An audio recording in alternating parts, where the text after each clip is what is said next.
Mudar de assunto, falar sobre o caso da recuperação judicial da Americanas. A pedido do Bradesco, um dos maiores credores da varejista, a Justiça autorizou a busca e a apreensão de e-mails dos diretores da Americanas dos últimos 10 anos. Objetivo: apurar se algum dos administradores sabia das inconsistências contábeis, há quanto tempo sabia e se houve ou não fraude. Vamos falar mais sobre isso com o advogado, professor de Direito Empresarial da PUC, Marcelo Guedes Nunes. Doutor, muito obrigada por estar conosco nessa manhã de sábado. Muito bom dia. Bom dia. Bem, professor, doutor Marcelo, vamos falar então um pouco sobre esse caso peculiar da Americanas. O que torna esse caso de fato tão peculiar? Por que tanta disputa judicial em torno? É justamente por conta dessa suspeita de fraude? Acho que sem dúvida. Acho que o que temos de peculiar no caso, primeiro é o tamanho. Então, a despeito do fato das empresas que entram em recuperação judicial normalmente terem um porte relativamente grande quando a gente compara com as demais empresas brasileiras, a gente fala de um faturamento mediano de 50 milhões, é isso que a gente vê nos processos de recuperação judicial. O caso da Americanas, pela projeção dos seus controladores e pelo tamanho da dívida, que pelo que eu soube está estimada em 40 bilhões, dívida total, né, torna esse caso de muita repercussão. E o fato também dela ser uma empresa com uma enorme quantidade de contratos, então o descompasso de caixa dela afeta uma quantidade grande de fornecedores, de credores em geral. Então, acho que aí a gente coloca realmente o caso como um dos mais destacados do Brasil hoje, sem dúvida nenhuma.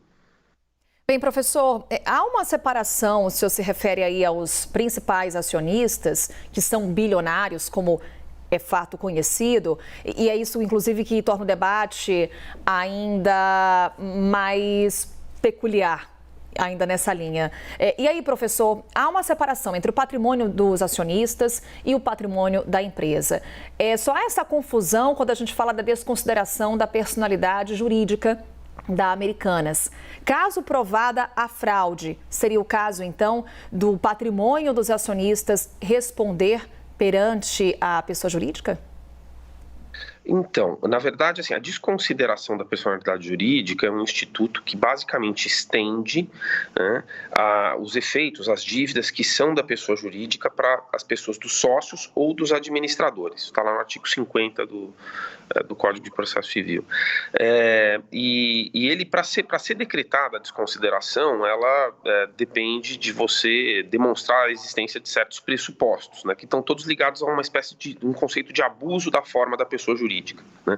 Ou seja, se você faz um uso desviado da pessoa jurídica ou com um propósito distinto daquele que é de fato o interesse da sociedade, você teria, em linhas gerais, condições para poder pleitear essa desconsideração, essa extensão dos efeitos da dívida da empresa, né, para os sócios.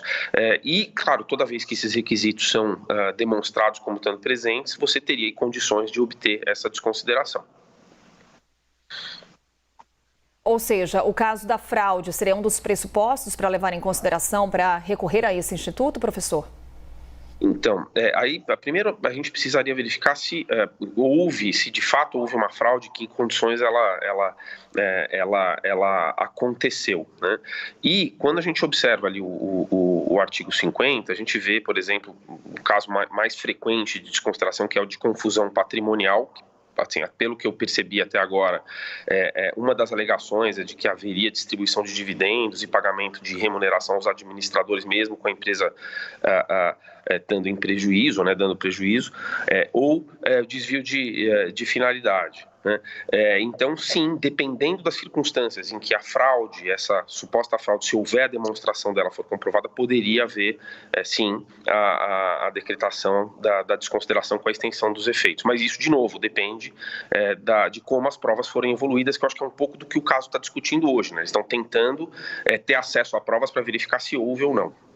Inclusive, professor, Comissão de Valores Mobiliários, a CVM, ela abriu 2 inquéritos para apurar informação privilegiada e irregularidades contábeis. Minha pergunta é, qual que é o limite de atuação da CVM e até mesmo se pode ser atribuída algum tipo de responsabilidade para a Comissão de Valores Mobiliários diante da situação atual da Americanas?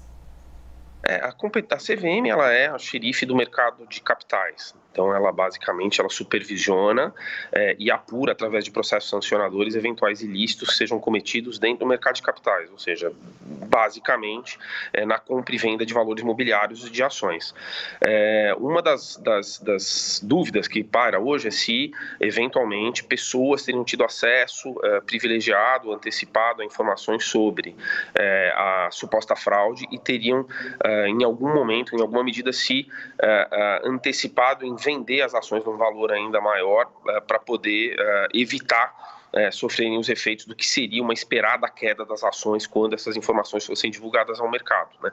Isso, evidentemente, está dentro da competência, a investigação está dentro da competência da CVM, assim como também a questão da divulgação das informações em si. Quer dizer, a companhia ela tem a obrigação de informar o mercado a respeito da sua situação patrimonial, das suas dívidas, e ela faz isso através de informações periódicas, né, que ela divulga ao mercado, e qualquer tipo de desvio de conduta, seja na negociação das ações, ou seja na forma de divulgação das informações, na omissão de informações ou na divulgação de informações incorretas, isso se encontra, assim, dentro da competência da CVM para investigar.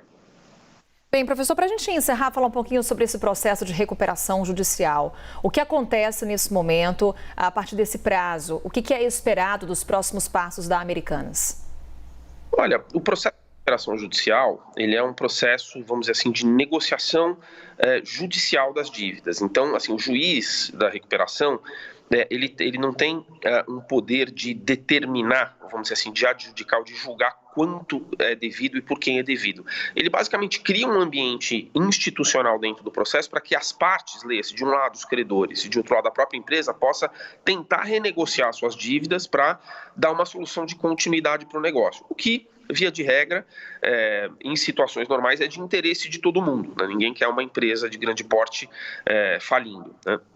Então, esse procedimento ele é previsto na lei com essa finalidade. Então, o primeiro passo é uma suspensão de 180 dias, o stay period, que pode ser prorrogado por mais 180, né, que é o tempo necessário para que a empresa possa elaborar um plano de recuperação e, em negociações, convencer a maioria dos credores de que aquele plano é bom para que ele possa ser aprovado numa Assembleia Geral de Credores. Hoje, com o deferimento do processamento da recuperação, né, a Americanas está nesse stay period e os próximos passos, vamos dizer assim, eles estão relacionados a isso, ou seja, a gente tem uma negociação em andamento. Imagino que a Americanas deva estar conversando com seus principais credores para tentar achar uma solução de continuidade, né, para poder elaborar um plano que seja viável, ou seja, apresentar um plano de pagamento que provavelmente vai envolver descontos nas dívidas, uma prorrogação do prazo para pagar, que permita, de um lado, que as dívidas sejam em alguma medida renegociadas e satisfeitas, e de outro lado, que a empresa não vá à falência.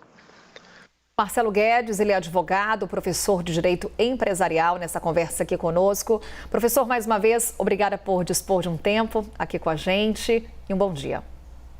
Muito obrigado, fico à disposição.